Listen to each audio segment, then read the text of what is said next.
नई बहू को मिला भुक्कड़ ससुराल। लड़के का परिवार अच्छा है। 3 नंद, माता पिता, साथ में 2 छोटे भाई भी हैं। लड़का इंजीनियर है और बहुत पैसे कमाता है। ये सुनते ही नैना के होश उड़ जाते हैं। 3 नंद, 2 छोटे देवर, ऊपर से सास ससुर के साथ मेरा पति, इतना बड़ा परिवार। अरे माँ, इतने बड़े परिवार में तो मैं परेशान ही हो जाऊंगी। काम भी करूं और उनके ताने भी अलग से सुनो। अरे बेटी, परेशान क्यों होती है? पंडित जी, मेरी बेटी के लिए ससुराल ऐसा दिखाओ जहां माता पिता और लड़का इकलौता हो, ताकि मेरी बेटी को ज्यादा परेशानी ना उठानी पड़े। चलिए, अगर ऐसी बात है तो ठीक है। मैं आपको एक अमीर घर का रिश्ता दिखाता हूँ। इकलौता बेटा है, साथ में माता पिता रहते हैं। नैना जैसे ही लड़के की फोटो देखती है, उसे लड़के की तस्वीर अच्छी लगती है।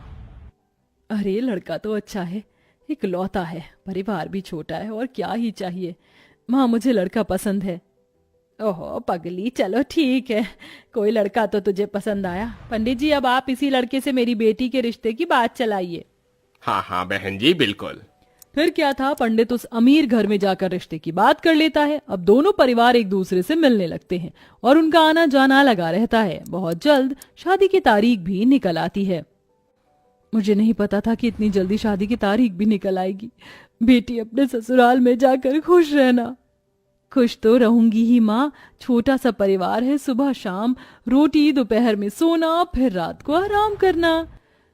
नैना को बहुत आसान लग रहा था, लेकिन वैसा होने नहीं वाला था। शादी होने के बाद जब वह अपने ससुराल आती है तो उसका ससुराल में घर बहुत बड़ा होता है, जिसमें उसे सफाई करने में ही बहुत ज्यादा समय लग जाता है।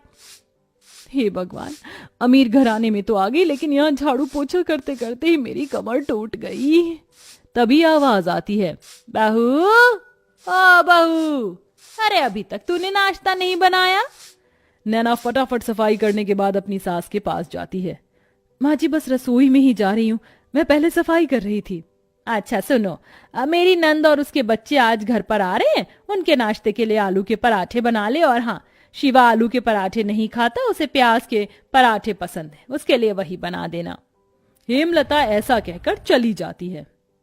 लो जी, मिल गया ऑर्डर, अब इतने सारे लोगों के लिए पराठे बनाने होंगे। नैना ऐसा कहकर रसोई में चली जाती है, जहां वो बहुत सारा आटा गूंथती है। इतना सारा आटा गूंथने में ही मेरे हाथ दुखने लगे, अभी तो इनके पराठे भी बनाने हैं। नैना रसोई में आलू के पराठे बना ही रही थी कि हेमलता की नंद माहेश्वरी अपने बच्चों के साथ आ जाती है। अरे वाह, सही समय पर आई हूँ नंद जी, गरम गरम पराठे बन रहे हैं। बहू, चलो नाश्ते की टेबल पर ही बैठते हैं, वहीं पर बातें करेंगे। हेमलता पूरे परिवार के साथ नाश्ते की टेबल पर बैठ जाती है, जिसके बाद रसोई से नाश्ते की टेबल का सफर करते हुए नैना बहुत थक जाती है। हे भगवान, नाश्ते की टेबल पर आने आने में ही मेरी फिरकनी बन गई।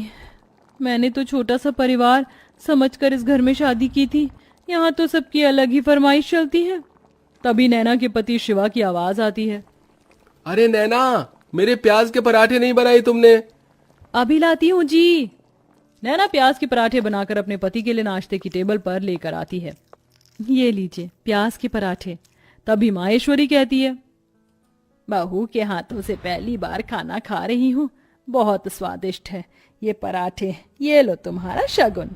इस तरह माहेश्वरी नैना को शगुन देकर जाती है। सब लोग बहुत खुश होते हैं, लेकिन नैना बहुत ज्यादा थक जाती है। सबके सो जाने के बाद वो सबके जूठे बर्तन भी धोने लगती है। आज तो पूरा दिन हो गया, मुझे लेटने का समय ही नहीं मिला। नैना बर्तन धोने के बाद अपने कमरे में जाने ही वाली थी कि तभी उसके ससुर उसे कॉफी बनाने के लिए कह देते हैं। अरे सुनो बहू, जरा 1 कप कॉफी बना देना। अभी बनाकर लाती हूँ पिताजी। नैना दोबारा रसोई में जाती है और कॉफी बनाकर अपने ससुर जी के लिए लेकर आती है। आखिरकार उसे थोड़ी देर के लिए अपनी कमर सीधी करने को मिल जाती है, लेकिन फिर शाम की अलग फरमाइश शुरू हो जाती है। बहू, शाम के खाने में वेज बिरयानी, शाही कोरमा और चावल बना लेना। फिर से कोई आ रहा है क्या माँ जी घर पर? अरे नहीं, ये तो शिवा को बहुत पसंद है, इसीलिए बनवा रही हूँ। ठीक है माँ जी। अब शाम का खाना बनाने के लिए नैना फिर से रसोई में जाती है और खाना बनाते हुए खुद से ही कहती है, हे भगवान, कैसा परिवार मिला है मुझे। सुबह शाम मेरे ससुराल वालों को शाही पकवान ही चाहिए होते हैं, और इतने भुक्कड़ लोग हैं कि इन्हें हर थोड़ी देर में भूख लग जाती है। डिनर में इतना हैवी खाना कौन खाता है? मैं तो बेकार ही फंस गई इस घर में आकर। नैना ऐसा खुद से बोलते हुए खाना बनाती रहती है। उसे रसोई में बहुत गर्मी भी लगती है, लेकिन फिर भी वह खाना बनाती है। खाना तो बहू बहुत स्वादिष्ट लग रहा है, खुशबू से पता चल रहा है। हाँ हाँ, मेरी मेहनत जो लगी है, स्वादिष्ट तो होगा ही। नैना भी खाने की टेबल पर बैठकर खाना खाने ही वाली थी कि तभी किसी के आने की दस्तक होती है। हेलो गाइस, मेरे बिना ही खाना खा रहे हो? अरे बेटा चिराग, तुम यहाँ विदेश से कब लौटे? मेरे साथ मेरे कुछ दोस्त भी घर पर आए हैं। आज ही हम ऑस्ट्रेलिया से इंडिया आए हैं। कितने दिनों बाद तुझे देख रहा हूँ नैना। ये मेरे ताऊ जी का लड़का है, विदेश पढ़ने चला गया था बचपन में। मेरा जिगरी यार यही है। जाओ नैना, इन सब के लिए भी खाना परोस कर ले आओ। अगर रोटी कम हो तो और बना लेना। हेमलता ऐसा कहकर बेचारी नैना को फिर से रसोई में भेज देती है। नैना को खाने के साथ दोबारा से रोटियां भी बनानी पड़ती हैं और वो बहुत ज्यादा थक जाती है। सबको खाना खिलाते हुए उसी के लिए खाना नहीं बचता। ये लो, बस यही रह गया था, मेरे लिए थोड़ा भी खाना नहीं बचा। कैसे भुक्कड़ लोग हैं, एक बार भी मेरे बारे में नहीं सोचते हैं। नैना को बहुत बुरा लगता है। वो अपने कमरे में सोने चली जाती है। इसी तरह जब भी वह कुछ बनाया करती तो सारा खाना उसके ससुराल वाले ही खा जाते हैं और उसके लिए कुछ नहीं बचता। ऊपर से घर में मेहमानों का आना जाना लगा ही रहता है, जिसके चलते एक दिन नैना की बहुत ज्यादा तबीयत खराब हो जाती है।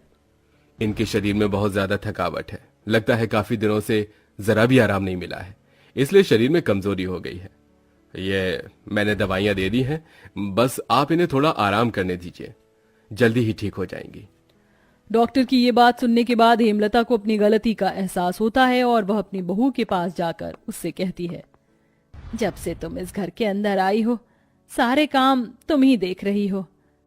मैंने तो कोई काम नहीं किया है और ये भी नहीं सोचा कि तुम कितनी थक जाती होगी। मुझे माफ कर देना बहू, लेकिन आज से मैं भी तुम्हारी मदद करवाया करूंगी। माँ जी, आपको माफी मांगने की जरूरत नहीं है। मैं इस घर की बहू हूं और घर की जिम्मेदारी समझना मेरा फर्ज है। नैना इतना कह रही थी कि तभी घर पर उसकी तबीयत के बारे में सुनते ही ताई जी, मौसी जी, बुआ जी सब आ जाती हैं उसकी देखरेख के लिए। हमारे रहते बहू को एक भी काम करने की जरूरत नहीं पड़ेगी। अरे बुआ ताई जी हैं ना, और मौसी जी भी हैं, हम सब मिलकर सारे काम कर लेंगे। इस तरह सब लोग नैना की बहुत अच्छे से देखरेख करते हैं। नैना को इससे ये समझ आता है कि रिश्तेदारों का आना जाना अच्छा होता है और सबके साथ प्यार प्रेम से रहना भी बहुत जरूरी है। जैसे ही वो ठीक हो जाती है, वो पहले की तरह फिर से घर की सारी जिम्मेदारियां खुद उठा लेती है। चलिए, आप सभी आज खाने की टेबल पर बैठिए। अब मेरी तबीयत बिल्कुल ठीक है। मैं आप सभी के लिए आपकी पसंद का खाना बनाऊंगी। नैना ऐसा कहकर रसोई में चली जाती है। पीछे से हेमलता आती है। अब से मैं भी तुम्हारी रसोई में मदद करवाया करूंगी और मैं जानती हूँ आखिरी में तुम्हारे लिए कुछ नहीं बचता, इसलिए पहले ही तुम अपने लिए खाना निकाल लिया करना। ये सुनते ही नैना को बहुत खुशी होती है और उसे अपनी माँ की याद आ जाती है, जिसकी वजह से उसकी आंखें भर आती हैं। अरे ये क्या बहू, तू रोने क्यों लगी? बस आज आपकी बातें सुनकर मुझे अपनी माँ की याद आ गई। हेमलता उसे गले से लगा लेती है। इस तरह दोनों सास बहू मिलकर घर को संभालती हैं और एक साथ खुशी खुशी रहने लगती हैं।